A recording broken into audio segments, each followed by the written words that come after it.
On est sur le film le plus attendu de l'année 2020. Salut à tous, ici Reg et aujourd'hui j'ai envie de parler rapidement d'un truc, c'est la bande-annonce de Borat 2 qui a un titre super long mais qui s'appelle je crois Borat Subsequent Film qui sortira le 23 octobre sur Amazon Prime et la bande-annonce est sortie et je voulais rapidement en parler parce que j'aime trop Borat. Et le truc c'est qu'il y a quelques années j'aimais pas trop le style d'humour de Sacha Baron Cohen, caméra cachée et tout, mais là avec un peu la culture qu'on a aujourd'hui, où on n'a plus le droit de dire grand chose, j'ai commencé à vraiment apprécier ces films pour leur côté complètement ridicule et leur côté politiquement incorrect. Parce qu'aujourd'hui, j'ai l'impression qu'un film comme Borat, ça peut pas exister. Et maintenant, le fait qu'il y ait un Borat 2 qui sort, ça me fait trop plaisir. Si vous n'avez pas vu Borat 1, je pense que je vais en faire une critique dans les semaines qui viennent avant la sortie du deuxième film parce qu'il faut en parler. C'est un film qui est super intelligent, qui est super bien fait, qui est super drôle. C'est un film absolument génial. Mais c'est grosso modo des caméras cachées. Donc à l'époque, Sacha Baron Cohen, quand il était pas connu, c'était Borat. Il allait dans des endroits, il faisait ses caméras cachées. Il allait s'énerver avec des féministes, des gens du Kazakhstan. Enfin, c'était vraiment un truc génial. Et aujourd'hui, ça marche plus parce que les gens ils connaissent Sacha Baron Cohen. Tout le monde dans la rue, on le voit d'ailleurs dans la bande-annonce, ils sont en mode Borat, Borat, Borat. Alors comment faire un film maintenant quand tout le monde connaît Borat ?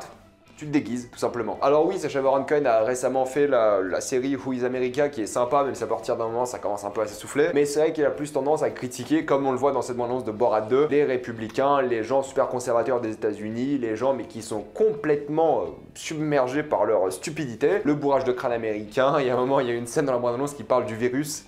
Trop drôle. Pour tuer le virus, faut mettre du spray, c'est incroyable. Non, ça me tue déjà quoi. Après, j'ai un peu peur que ce soit trop pro-démocrate, parce que bon, aux États-Unis, on sait très bien que Sacha Baron Cohen est un peu pro-démocrate, donc j'ai un peu peur qu'ils se foutent de la gueule que des républicains américains, parce que aussi les démocrates aux États-Unis, il faut aussi se rendre compte que c'est beaucoup de foutage de gueule. Donc j'aimerais qu'ils se foutent un peu de la gueule des deux partis politiques, mais vu ses positions, je pense qu'il va vraiment se foutre de la gueule des républicains, et c'est un peu dommage. S'ils pouvaient juste se foutre de la gueule du système, ça serait beaucoup mieux. Mais j'aime bien parce qu'il est tout simplement de retour, et tu vois qu'il va être en mode un peu inceste des fois dans ce qu'il fait quand il va à l'hôpital pour dire qu'il a mis enceinte sa fille. Quand il y a une femme sur sa voiture en disant que les femmes méritent pas d'être à l'intérieur de la voiture, ça va énerver tellement de féministes et j'ai tellement hâte. Ça me fait tellement plaisir de voir un film comme ça mais qui est tellement décomplexé mais tellement anti les idées qu'on a maintenant, ça va être trop bien. Et j'ai hâte de voir les pétitions anti-Borat parce que c'est ça qu'on veut, c'est exactement ça, la campagne marketing du film que le film a besoin en fait. Et faire face à la police, oh là là là là, comment je serais pas serein aux États-Unis face à des flics en plus, ils peuvent te flinguer à n'importe quel moment, c'est l'impression que t'as quand tu lis les actualités. Ouais, il a du courage pour faire ça quand même. Moi, je serais pas à l'aise du tout. Puis il va encore se foutre de la gueule des riches. Ça va être génial. Se foutre un peu de leur mode, de ce qu'ils pensent réellement. Ça va vraiment réussir. Et puis en plus, en plein confinement, il a vraiment pu s'amuser avec ça. Il a vraiment pu critiquer, je pense, les idiots du confinement. Vraiment, ces gens qui ont fait n'importe quoi pendant la quarantaine. Vraiment, rien à dire. Je pense qu'on a un Borat qui vient à l'année où il fallait qu'il arrive. 2020, c'est tellement une année nawak, surtout pour les États-Unis, qu'alors là, je pense qu'un film Borat, c'est vraiment la cerise sur le gâteau et en plus de ça, ça sort 2 semaines avant les élections présidentielles américaines.